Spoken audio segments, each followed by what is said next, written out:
کہ اسٹیکر گاڑیوں پر لگے ہوئے تھے، نوجوانوں نے جگہ جگہ گاڑیوں کے اوپر کرش انڈیا، اور ہندوستان ساری دنیا کو یہ بتا رہا تھا کہ دیکھیں جی پاکستانی قوم جو ہے وہ حملہ کرنے کے لیے تیاری کر رہی ہے۔ تو یہ جو فضا تھی یہ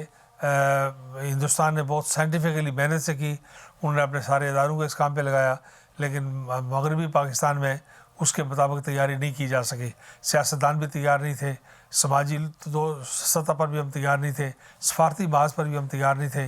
معاشی محاذ پر بھی ہم تیار نہیں تھے، ہم انتظامی اعتبار سے بھی تیار نہیں تھے۔ تو اس کا نتیجہ یہ ہوا کہ ہندوستان نے اس سے پورا فائدہ اٹھایا، اور عالمی برادری جو ہے وہ ہندوستان کو مظلوم، حالانکہ ہندوستان ایگریسر تھا اور ہم جو تھے وہ مظلوم تھے، لیکن یوں ایسا تاثر پیدا ہوا جیسے ہندوستان مظلوم ہے اور ہم کوئی ظالم اور ایگریسر ہے۔ یہ بھی ایک طے شدہ منصوبے کا حصہ ہے کہ پاکستان کا یہ حصہ ہو یا وہ حصہ ہو، پاکستان میں سیاسی قوتوں کو کمزور کرنے کی ایک بین الاقوامی سازش ہے،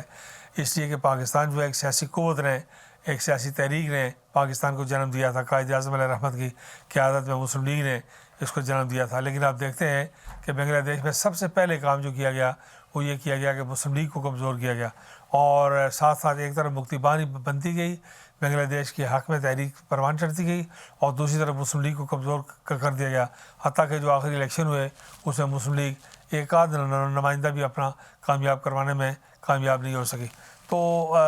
یہ اس پر توجہ دینے کی ضرورت ہے۔ ملک کی محب وطن قوتیں جو ہیں ان کو ریکگنائز کرنے کی، ان کو اپریشیٹ کرنے کی، ان کی حوصلہ افزائی کرنے کی ضرورت ہے، ان کو یکجا کرنے کی ضرورت ہے۔ چھوٹے چھوٹے حصوں میں لوگ حصوں بخروں میں تقسیم ہوتے ہیں، تو ان کو ایک جگہ متحد کرنے کے لیے حکومتوں کو یہ کام کرنا چاہیے، قومی سیاست کو یہ کام کرنا چاہیے، لیکن آپ دیکھتے ہیں کہ یہاں قومی سطح پر اس کا کوئی اہتمام نہیں کیا جاتا۔ اس لیے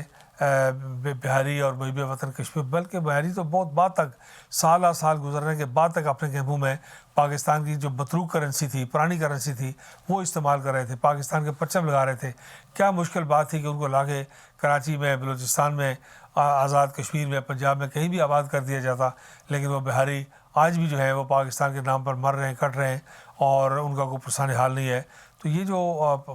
پالیسی، اصل میں ہمارے جو پالیسی ساز لوگ ہیں، جو پالیسی بنانے والے لوگ ہیں، وہ تاریخ سے اور تحریک سے بہت لا تعلق ہیں۔ ہمارے سیاستدانوں کا یہ حال ہے کہ میاں نواز شریف صاحب لاہور میں سفما کے ایک گروپ کو ایڈریس کر رہے تھے، اور انہوں نے کہا کہ ہندوستانی اور ہم ایک قوم ہیں، وہاں بھی آلو کھاتے ہیں، ہم بھی آلو کھاتے ہیں، وہاں نرالا سویٹ ہے، یہاں امبالہ سویٹ ہے، فلاں ہے، اور اس طرح انہوں نے ہاتھ کیا۔ انہوں نے کہا کہ مجھے نہیں پتا کہ بیچ میں لکیر کیسے پڑ گئی۔ یہ میاں نواز شریف صاحب جیسا بڑا آدمی جو 3 دفعہ وزیر اعظم رہا ہے، وہ یہ کہتے ہیں کہ یہ لکیر کیسے پڑ گئی، پاکستان کیسے بن گیا۔ تو یہ جو رویے ہیں، ان رویوں نے پاکستان کو نقصان پہنچایا ہے۔ ہم روز اول سے آج بھی ہم نے کوئی سبق نہیں سیکھا، آج بھی ہم بلوچستان کے ساتھ انصاف نہیں کر رہے، آج بھی گیس بلوچستان سے نکلتی ہے لیکن جلائی پنجاب میں جاتی ہے، آج بھی جو ہے وہ تیل کہیں سے نکلتا ہے اور استعمال کہیں پہ ہوتا ہے، آج بھی جو ہے، اور سند اشارہ ہے پاکستان کی، لیکن آپ دیکھتے ہیں کہ اس کا کیا حال ہو رہا ہے۔ آج بھی کشمیر سے پانی آتا ہے، کشمیر کے دریاؤں کا پانی ہے، سارے پاکستان کو سیراب کرتا ہے، لیکن کشمیر کے ساتھ، آزاد کشمیر کے ساتھ اور جی بی کے ساتھ کیا سلوک کیا جا رہا ہے۔ تو یہ جو پالیسی میکرز ہیں، یہ پالیسی میکر جو ہیں، یوں لگتا ہے کہ ان کا کوئی تعلق پاکستان کی تاریخ کے ساتھ بھی نہیں ہے اور پاکستان کی تحریک کے ساتھ بھی نہیں ہے۔ ایون ان کو پالیسی بناتے وقت اپنی تاریخ اور تحریک کے ساتھ جڑا ہونا چاہیے اور اسی میں مستقبل کا نقشہ تیار کرنا چاہیے۔ دیکھیے، مشرقی پاکستان کی جو شکست ہے وہ بنیادی طور پر سیاسی ناکامی ہے، سیاسی شکست ہے، سیاستدانوں کی ناکامی ہے، ہمارے پالیسی سازوں کی ناکامی ہے۔ اسے فوج کے کھاتے میں ڈال دیا گیا اور یوں لگا کہ جیسے فوج کو بھی شکست ہوئی، اس میں کوئی شک نہیں ہے، لیکن مشرقی پاکستان میں بنیادی طور پر جو ہمیں شکست ہوئی تھی وہ ہمارے پالیسی میکرز کو اور ہمارے حکمرانوں کو اور ہمارے سیاستدانوں کو شکست ہوئی تھی، جو مشرقی پاکستان کو روز اول سے انہیں پتہ تھا کہ درمیان میں 1000 میل تک کا فاصلہ ہے، ہندوستان کا علاقہ ہے، میں کس طرح مشرقی پاکستان کو اپنے ساتھ رکھنا ہے، اور کس طرح یہ لوگ سارے جو تھے جو بعد میں آہستہ آہستہ تحریک پاکستان سے دور ہوئے۔ پاکستان بنانے والوں میں بنگالی سر فہرست تھے، بنگالیوں کی قربانیاں تھیں، بنگالی قیادت نے پاکستان کا ساتھ دیا، قائد اعظم کا ساتھ دیا، لیکن اس ساری بات کے باوجود ہم بنگالیوں کو سنبھالنے میں ناکام ہو گئے۔ یوں لگتا تھا کہ جیسے ملک بڑا ہو گیا ہے اور قیادت چھوٹی ہو گئی ہے، ملک ان سے سنبھالا نہیں جا رہا، جیسے کسی رکشہ ڈرائیور کو یا کسی ٹانگے والے ڈرائیور کو کسی بڑی 3 ٹن گاڑی پہ بٹھا دیں تو پتہ لگے اسے سنبھالی نہیں جاتی. اس طرح کا ماحول پیدا. قائد اعظم کے بعد لیاقت علی خان کے بعد اس درجے کی قیادت پاکستان کو حاصل نہیں ہوئی اور نہ ہی اداروں نے اپنا کام کیا. ہمیں بنگالیوں کو آبادی کے تناسب سے، بنگالیوں کو انکم کے تناسب سے، بنگالیوں کو معیشت کے تناسب سے، بنگالیوں کو سیاسی اہمیت کے تناسب سے، بنگالیوں کو اسٹریٹجک امپورٹنس کے تناسب سے ہمیں نمائندگی دینی چاہیے تھی، ان کا خیال رکھنا چاہیے تھا. لیکن ہندوستان نے پروپیگنڈا کیا کہ پٹسن اور کپاس جو ہے وہ مشرقی پاکستان میں پیدا ہوتی ہے لیکن سڑکیں جو اسلام آباد میں بنتی ہیں. تو یہ سارا سلسلہ ٹھیک کرنے کی ضرورت تھی. تو اس لیے یہ مشرقی پاکستان میں 1971 میں جو ہوا، جو ہمیں شکست ہوئی، وہ بنیادی طور پر سیاسی شکست تھی اور حکمرانوں کی اور سیاستدانوں کی شکست تھی، ناکامی تھی جسے فوج کے کھاتے میں ڈال دیا گیا. ہماری فورن پالیسی بنیادی طور پر جو ہے وہ بڑی ڈیفیکٹو ہے، بڑی ناقص ہے. فورن پالیسی جو ہے وہ پاکستان کے مفادات کی بنیاد پر بننی چاہیے. ہمارے ہاں فورن پالیسی جو ہے وہ مجاہد اول سردار عبدالقیوم خان صاحب کہا کرتے تھے کہ یہ جو ہمارا فورن آفس ہے یہ فارنرز آفس ہے، یہ خارجہ امور خارجہ کے لیے نہیں ہے بلکہ خارجوں کے امور کے لیے ہے. تو یہ جو پالیسی ہے اس میں اس بات کا خیال رکھنا چاہیے کہ بنگال میں آج بھی پاکستان کے لیے کتنے اچھے جذبات ہیں. آپ فٹ بال کا کوئی میچ دیکھیں، آپ کشمیر کا کوئی دن دیکھیں، کوئی اور امپارٹنٹ موقع دیکھیں تو آپ دیکھتے ہیں کہ کس طرح سڑکوں پر بنگالی جو ہے وہ پاکستان کے حق میں اور کشمیر کے حق میں اور دوسرے موقعوں پر اپنے جذبات کا اظہار کر رہے ہوتے ہیں.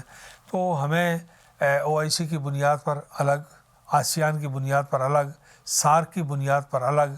ہمارے ہاں یونائٹڈ نیشن کی بنیاد پر الگ، کانٹیننٹ وائز ہمیں اپنی فارن پالیسی کو دیکھنا چاہیے، کنٹری وائز دیکھنا چاہیے، ہندوستان کے مخالفین کو دیکھنا چاہیے، پاکستان کے حامیوں کو دیکھنا چاہیے، نیوٹرل ممالک کو دیکھنا چاہیے. تو ہم بنگلہ دیش کے ساتھ تعلقات بالکل استوار کر سکتے ہیں.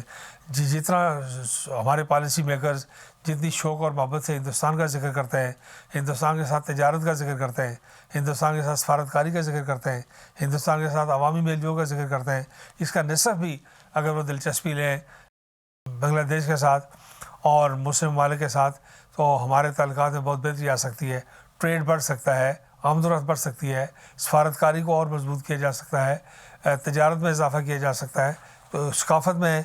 جو قربت اختیار کی جا سکتی ہے. جو ان کے اور ہندوستان کے جہاں جہاں مسائل ہیں ان مسائل میں ہم بنگلہ دیش کا ساتھ دے کر اس کے قریب ہو سکتے ہیں، بنگلہ دیش کو اپنے قریب کر سکتے ہیں. بے شمار مواقع ایسے ہیں، شعبے ایسے ہیں اور بے شمار پہلو ایسے ہیں کہ جن پر کام کرنے کی ضرورت ہے. دیکھیے بنگلہ دیش کے ساتھ تعلقات بہتر بنانے کی ضرورت بھی محسوس نہیں کی گئی جو کچھ اس وقت تک ہمیں دکھائی دیتا ہے. ہو سکتا ہے کچھ ایسی باتیں ہوں جو ہمارے علم میں نہ ہوں، لیکن جو کچھ میری حد تک میرے علم میں ہے وہ کسی مسلمان ملک کے ساتھ، دنیا کے بے شمار ممالک کے ساتھ ہمارے تعلقات بہت اچھے ہو سکتے ہیں. ان ملکوں کے جذبات جو ہیں وہ پاکستان کے لیے قدرتی طور پر بہتر جذبات ہیں. ہندوستان کے لیے ان کے دلوں میں نفرت ہے، ناراضگی ہے، ہندوستان سے خوفزدگی ہے. خود بنگلہ دیش ہندوستان سے خوفزدہ ہے لیکن وہاں راہ نے ایسا جال بچھایا ہوا ہے کہ اور پاکستان کی طرف سے کوئی دلچسپی نہیں لی جا رہی. یہی حال ہمارا افغانستان کے ساتھ ہے کہ افغانستان کی ساری جنگ ہم نے لڑی، انہیں روس سے آزادی دلوائی، لیکن آج دیکھیں کہ پاکستان کے اداروں میں افغانستان کی